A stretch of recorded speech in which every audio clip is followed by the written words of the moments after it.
I'm Garland Thompson, Media and Program Manager for the Salinas Public Library. These interviews are presented as part of Salinas Stories. The interviews are as recorded and do not necessarily represent the views of the City of Salinas or the Salinas Public Library. For further information, see the City of Salinas Disclosure and Use Policy.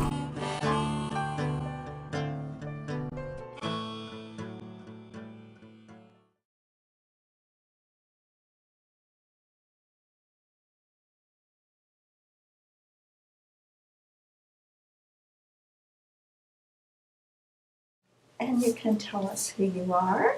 Okay, Anna Gertrude Elkington. I was born in Salinas, February 17th, 1931. And I grew up here, went to school here, graduated from Sacred Heart Grammar School, Salinas High School, and Hartnell College. And then I began work at Fort Ord for about 4 years, and then I transferred to the U.S. Department of State Foreign Service and was overseas for 25 years and retired and came back to Salinas. Well, because I'd like you to tell me a little bit about your family background, Okay. your parents, and we'll start with your dad, your Okay, father. My dad was born in San Francisco, and we're not sure exactly when he came to Salinas. It was probably 1926, 27. He had a small tire shop on Market Street, and then he joined the post office department in probably about 1927, 28, and probably at the same time he was farming out in Alisal with his father and mother, and we don't know too much of the details of that Do you know adventure. Do you know what he was growing?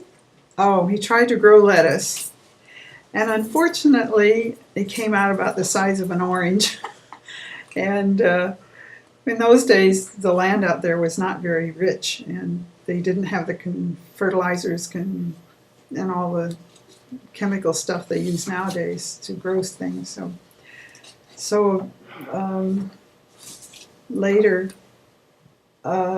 he subdivided the property and they sold off the lots in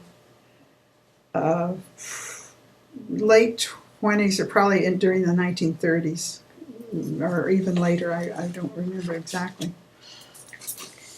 Now, your dad was a carrier.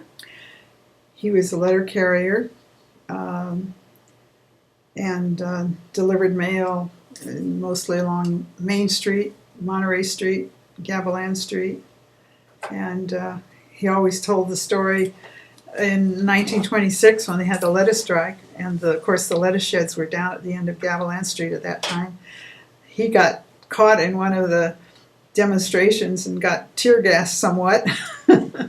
And he always was telling that story to us. So.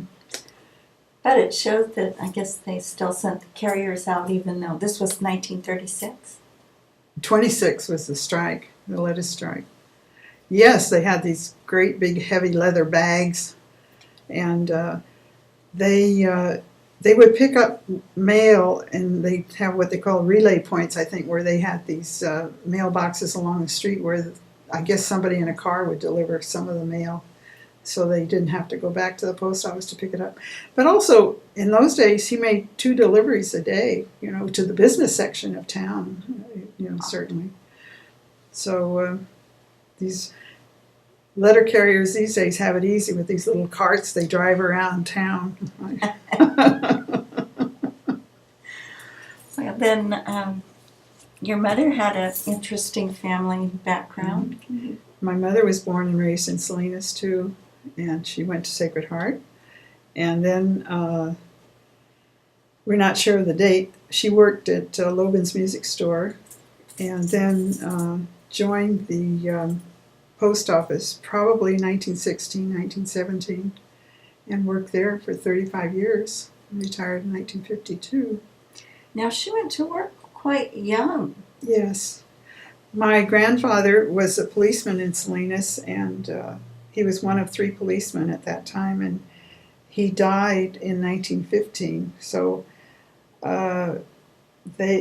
he had a serious accident when he was walking home from work one day, and he was hospitalized and passed away about 3 or 4 days later. But the fact that he hadn't been at work, my grandmother got no pension or anything from the police department. So I'm sure that they had financial difficulties, and probably that's one reason my mother was working, of course. And Now you said she played the piano at Logan? my uncle told us that later, years later, that she played piano. She probably was a clerk there too, did that as well. I know she always played piano at home. As we were growing up, she was a very good piano player. And you played piano? And You played piano? My sister and I both took piano lessons at Sacred Heart. The nun's house, which is now a business office of some kind for the parish, they had about 6 practice rooms in the back of their dwelling, and they were little cubicles that each had a piano, and so we'd go over and practice. We had 1 hour a day, I believe it was, and then certain days of the week we'd have our individual lesson with the nun teacher. So Do you know if there was a fee for that, or if that was just... I imagine there was a fee. I'm not aware of what it was, how much or anything, but I'm sure it was probably paid extra by the parents, yes. So, how was it having a working mother? Well, at times it was disappointing. We'd have special events at school or something, and of course my mother could never be there. She was always working. And so there's, regret for that, but we didn't suffer that much, I guess. We were lucky. No, I can't remember if you told us on this one or the first one. You said that you remembered there were like 2 post offices on Gavilan Street. I believe there were. I think there was one in the first block down from Main Street, and then I remember the one that was at Lincoln and Gavilan, and that's where the copymat store is now. And then, of course, later they built the current post office there on Alice L. Street. Now, your parents retired at the same time then. That's right, yes. In 1952 they did. And they would go up, you had property. Oh, yeah, my dad called it the ranch. But he and my uncle had this interest in this property up there, and there was 2 houses on it, and one was our little cabin, and we'd spend summers up there, and that's where they'd go. After they retired, they'd spend quite a few weeks up there in the summertime. But they both lived, and then they passed away in Salinas. That's right, And yes. buried in the And garden. there are garden of memories, yes. Well, I would like to have some information about Sacred Heart School on your days there, and the nuns, maybe some of the nuns that you taught. That taught you. I can't remember many of their names. I remember their faces, but I remember Sister Julie, that was a music teacher. I liked her very much. And it was a nice time. We had a good group of kids, and they were respectful of their teachers. And I don't remember any real difficulties the teachers had with children in school. I mean, we minded. I don't remember many kids getting a ruler across their hand or anything. No, I actually don't either. I had some lovely nuns. You brought in these pictures, and I thought, well, we can talk a little bit about them. Now, I think the first one this was a First Communion class? Yes, that was the first communion class, my brother and I were there. I don't remember the name of the priest, but there was more than one grade class in this I was going to group. say, it Yeah, looks like yeah. They were 6 or 7 year olds, and it could have encompassed, children that were at Sacred Heart, but also children that did not attend Sacred Heart, but were Catholics too. So. And that was taken in front of the church. That's there now. That's right. Yes. Oh, went off. It went off again. Yeah. We're still We'll get it recording. right back on. Well, we're still in business. So you said that you went to the old. The original Sacred Heart School. Yes. It was the original one. Well, the original, before my time, I think they may have had classes elsewhere, but the building that I attended, I believe it was probably built in maybe the 19-teens, I don't know, 1920s or something. And that's the building that all of these pictures are Yes, taken at. yes. So this is The school I went to, they had 4 classrooms and 2 classes to each room. And then upstairs, there was one upstairs, second story. They had a big auditorium where we had plays and musicals and things of that nature. It seems to have been kind of standard, because my school was like that big auditorium on the top for these.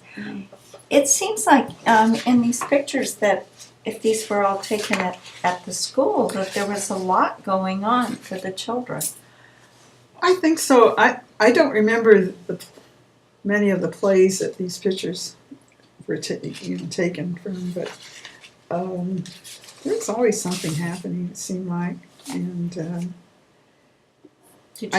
I remember, it was a happy time. I know, we carefree kids.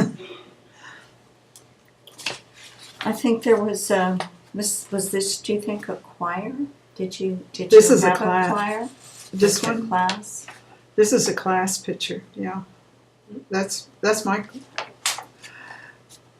I don't remember now, but it was probably one class. Could have been 2 classes. Yeah, it's a pretty big class. Yeah, Because I know because I that- recognize classmates in the picture too. So.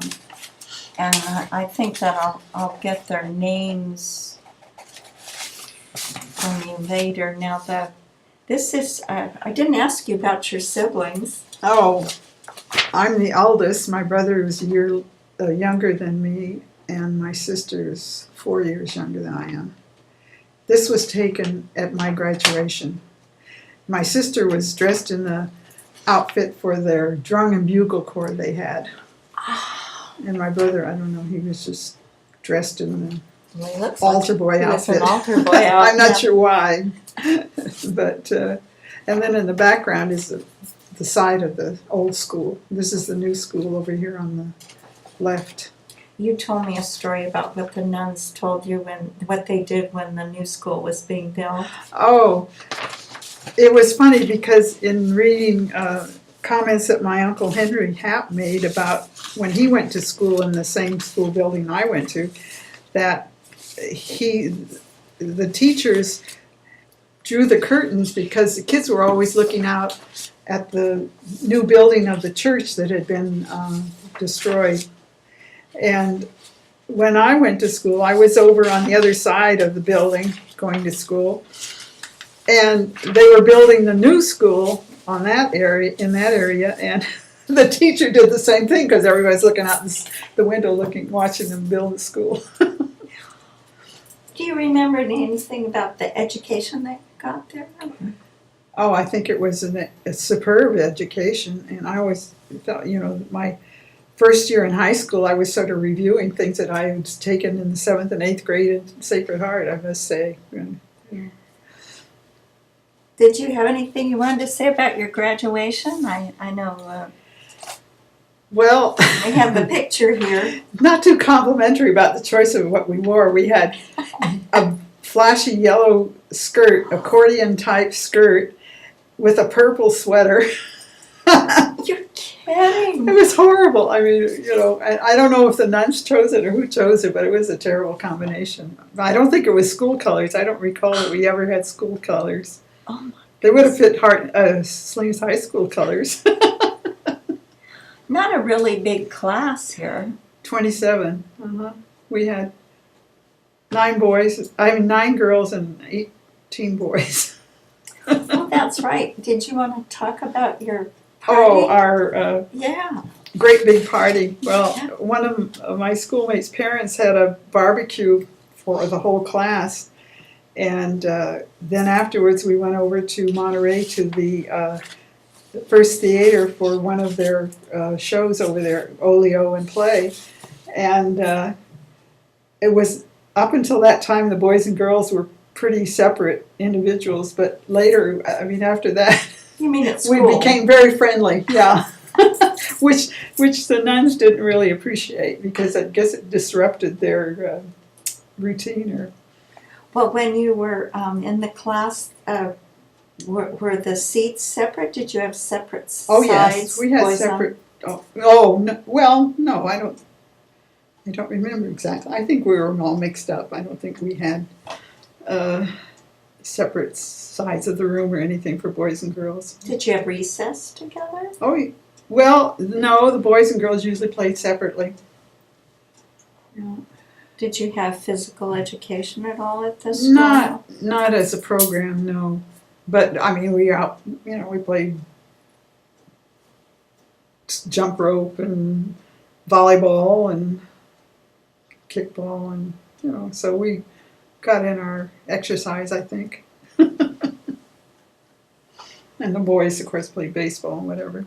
Was it difficult to go from a small private school to Salinas High? For me, it was a little overwhelming the first few months, but I eventually got used to it, and it's all right. But yeah, it was kind of certainly a change. Then you said you went on to Hartnell College, right? Yes. And what did you major in? Majored in business. In business. Yeah. Now, before we go back, I'm kind of going in order by date. Mm-hmm. So I was going to ask you about this picture that you brought in, this wonderful picture about the children in the parade. So that would have been the war years. Yes. That would have been right about your graduation time. Probably 1944, Mhm. I suppose. Well, during the war years, they sold U.S. savings bond and savings stamps. And so at school, the kids would buy the stamps. And then eventually, I can't remember, I guess you filled a book of stamps and then you got a savings bond was the procedure. But during the war time, so many children contributed, so the Fort Ord, they came over and they had a parade of the number of Jeeps that our stamps had contributed to purchase. And so we had a little parade down Main Street, which was kind of fun. Were you in that? Yeah, I'm in this picture. Are you really? Yeah, right. They had us older students with the younger kids, so that they'd be all safe and okay. So. Well, you'll have to explain to me a little bit about how that worked, because when I was a child, I would go down and buy my stamp, and then I would put it in my book. But how did it work to buy Jeeps? Oh, well, I guess they kept tabs on how much money was, or how many bonds were purchased in that, and then they just came out with a figure that would go towards, how much it cost to purchase a Jeep or manufacture a Jeep or something. So they recognized that.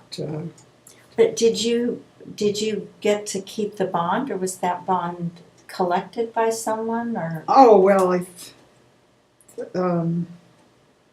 See, when I did mine, it was for me. and I had it. Yeah. Oh, well, I think that was the case, but it was contributing to the war effort at the time, I guess. Do you I see remember- what you mean. I just didn't know how. Yeah. Do you remember anything else that went on in Salinas during the war years? Some people I know were plane spotters, and they go up with their mothers to spot planes. And No, I wasn't too much aware of that. Although one thing, when they had blackouts and it was my dad right at the beginning, he went around and built plywood boards or constructed plywood boards to fit all of our windows so that we could black out the house and, still have the lights on in the house. But it was kind of scary those early months because there would be an alarm and, everyone would turn out their lights and you'd hear airplanes going overhead. You didn't know whose they were. And then they would come up with, there'd be rumors around town about, well, there was a little submarine found off the coast, I believe, but I suppose a lot of the things that were told were perhaps not fact, but, people were scared. people were scared. Yeah, I read that the aliens had to actually register at the post office. No, I don't remember. There were I don't remember forms. that. And, Yeah, probably. well, I read that the Salinas post office had gotten these Yeah. forms. Now for that, them. yeah, I don't remember that. My mother never mentioned it, or my dad didn't. I don't remember it anyway if they did. And did you remember the battalion that left? Yes, in fact, some of the National Guard, they were called into service. This was before the war, just before the war. They were called into service, and I remember going down the to the train station with my folks to see off some of the men that worked at the post office that ended up in the Philippines, with the Bataan Death March. And I also remember when they came back, we went down to greet Fred Moffat, particularly, because he was a good friend of my dad's. He was one of those that survived. I remember someone at the Californian, I think, said that there was no family that was unaffected by the Bataan Death March in Salinas. It was certainly It was a terrible time. Did you remember, you were probably too young to remember, do you remember the internment of the Japanese at all? Oh, yes. I was in grammar school, of course, and I remember it was something that I guess we never thought too strongly about. I mean, didn't understand it, I suppose. No, you were very young. Yeah, but it was really tragic time. It just, But people were so frightened, and then I understand in later years that the Italians and Germans had to register too, so they also had their difficulties, but not like the Japanese Americans. let's see, I also wanted to ask about, one of the pictures that was on the calendar was a can drive? What was the can drive for? Now, I don't know, was that during the war? It doesn't say, there's no dates on it. Well, I can remember during the war years, we all saved our tin cans. You'd open up the cans and then open up both ends and wash them out and then squash them till they be compact, and you turn them in like so many other things that we saved then. Were things rationed? Oh yeah. I think meat was rationed, butter and sugar. I don't think flour was. I'm not sure. I can't remember now. I remember automobiles were only had the color black. You couldn't get other colors during the war. Well, I don't even know did they manufacture autos then. I don't know. I don't remember. It's just something my mother told Fortunately, me. our Hudson car was a 1941. It was bought just before the war, I guess. Oh my. So then you went on to Hartnell College, now that we've taken care of. Mhm. And you graduated with a AA degree Yes. Yeah. in business, and you got a job at Fort Ord. How did that work?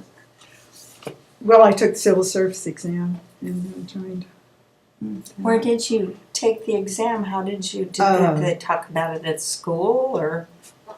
I guess it was advertised in the paper. I don't remember the details, and I probably took it at Fort Ord. I can't remember for sure. It might have been at the school, high school or someplace. It just kind of surprised me that Salinas had so many adventuresome young women. Oh, well, I got bored at Fort Ord because I worked in the transportation department, and we kept sending people overseas, or soldiers, and then they started coming back, and I thought, this is ridiculous. I mean, the advancement was very poor, and salary wasn't very interesting. So, oh heck, I'm gonna try something different, and so just transferred from civil service to the foreign service of the State Department. And went overseas. Were your parents unhappy? No, I think they enjoyed it. Yeah, I think they were happy. And then you had this most adventuresome life. I Well- mean, you lived all over, didn't you? Well, yes, I guess I lived in most areas except the Far East. Well, I was, you talked about living in Russia, and you had Yes. you were in some kind of a special building, was it? For In Moscow, you mean? mm-hmm. Well, the embassy there was in an old building, and we had living quarters there as well for the single people. And it was all, just go out the back door to go over to the office, the main wing of the building to work. And it was kind of bad in the wintertime, because even if you were only going a few steps, you had to put on your boots and your heavy coat and everything else. It was so cold and nasty.